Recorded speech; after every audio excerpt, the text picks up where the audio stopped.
Il y a une erreur sur le formulaire ici. Ici, c'est écrit « Décédé le 3/6/2009 ». Présence sur le corps de traces évidentes de... etc. etc. Mort provoquée par 8 coups de couteau, etc. etc. Le coup fatal a été porté dans la région du... etc. etc. On n'y est pas du tout. Dites-le au criminologue. Il faut refaire l'enquête. Qu'est-ce que je m'en fiche, moi, si Pascal Vrébos l'a dit à la télé? On n'y est pas du tout. Je ne le sais pas, moi, peut-être. Heure du décès, 14h30. Non, alors là, vraiment pas. Moi, je suis morte bien avant ça. Bien avant.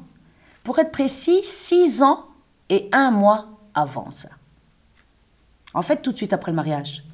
En plein pendant le voyage de noces. Nous étions si beaux. Capri était comme dans un rêve. C'était le 30 avril 2003. Voilà. Je m'en souviens parfaitement. Pour l'exactitude, il était 22h30. Pour les horaires, moi, je suis imbattable. Et même que je portais ma nouvelle montre, style Bulgarie. Une très bonne imitation que Pierrot m'avait offerte avant le mariage. Et alors, vous savez comment ça va. Quand on a quelque chose de neuf, on le regarde tout le temps. Et d'ailleurs, j'étais justement en train de le contempler. Son cadran incrusté de petits brillants. Pas des vrais, mais des Swarovski. Quand même, c'était à coup sûr des Swarovski. Oui, tout autour du cadran, il y en avait aussi des tout petits. Sur les aiguilles, des petits points lumineux comme des étoiles que j'étais en train de fixer. Quand est arrivée la première gifle. Fais attention à comment tu te tiens. Parce que t'es à moi. T'as compris? À moi et à personne d'autre. Mais à qui d'autre, mon amour? Qu'est-ce que tu dis? À qui d'autre? Je l'ai bien vu comment tu l'as regardé, le portier de l'hôtel.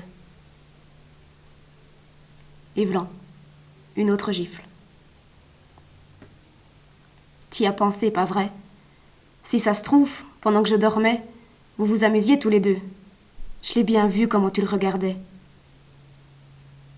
Mais qu'est-ce que tu racontes? Moi, je me souviens même pas qu'il y avait un portier. À la 3e gifle, quelque chose de chaud a commencé à couler de mon nez. J'ai pensé... la gêne, la morve justement lors de la première nuit de noces. Et en fait, c'était du sang. Je l'ai compris à la goutte qui est tombée sur la chemise de nuit Laura Biagiotti, que les copines m'avaient offerte le soir de mon enterrement de vie de jeune fille. Un ensemble, avec peignoir assorti et une rangée de brillants, peut-être aussi des Swarovski, tout autour du décolleté. Tout le monde sait ça, que moi, j'aime bien les brillants. Tu as compris ce que je t'ai dit? Tu es à moi maintenant. Mais évidemment que je suis à toi. C'est pour ça que je t'ai épousé, mon amour.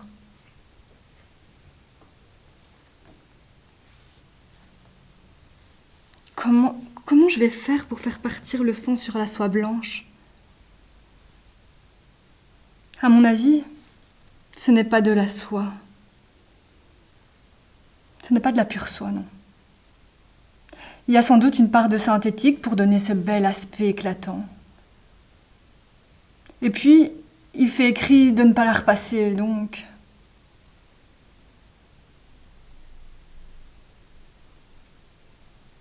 À la 4e gifle, qui était presque comme un coup de poing, je suis tombée par terre.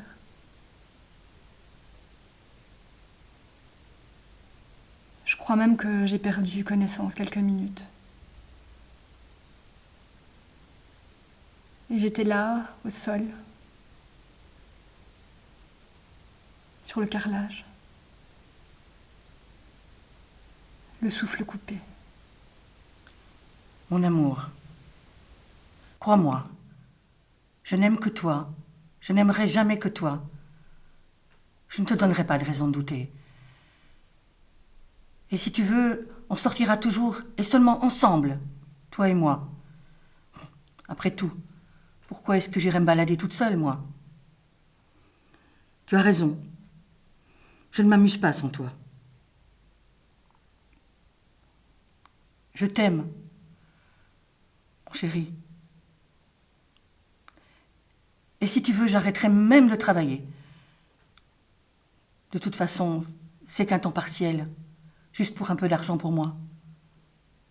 Tu as raison. Qu'est-ce que j'en ferai?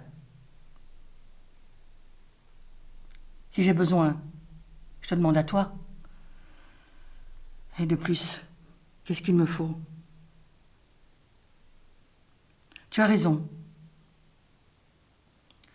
C'est bête, ce petit faible pour les sacs à main.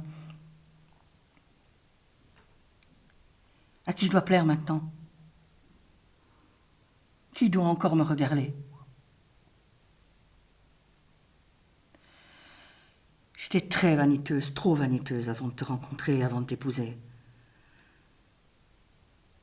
Maintenant, mon cœur, j'ai compris. J'ai compris à quel point tu m'aimes. Tu veux que je sois mieux. Mais chez ma mère, le dimanche au moins, je peux y aller? Peut-être quand tu seras au foot. Mais si tu veux pas, ça ne fait rien. C'est elle qui viendra. De temps en temps. Évidemment. Même si ces temps-ci, elle ne va pas bien et je la trouve soucieuse. C'est ses affaires, oui. Nous, on a notre famille. Notre famille, c'est moi et toi.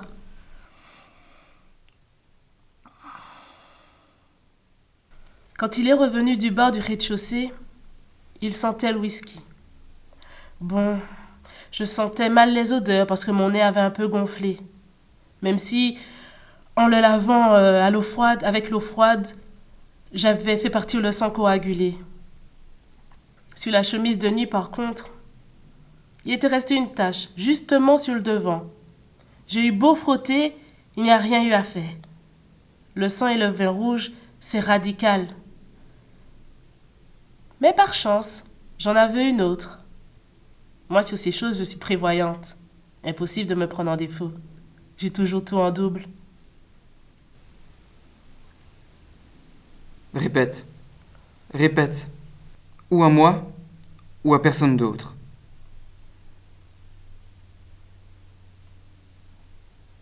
Quand il est allé au lit, il m'a caressé les cheveux, ma blessure, et on a fait l'amour. Enfin, lui. Parce que moi, j'étais déjà raide morte, depuis longtemps. Voilà pourquoi, quand 6 ans plus tard, il m'a tué pour de bon avec un couteau à pain, moi je n'étais déjà plus là depuis longtemps. Ou à moi, ou à personne d'autre. De toute façon, la vraie essence de moi-même n'était déjà plus là. J'étais devenue sa propriété, sa chose à lui. Et une chose, elle ne peut pas mourir, parce qu'une chose, elle est inanimée. Pour l'anecdote, la tâche, elle n'est jamais partie, même avec de l'eau de Javel.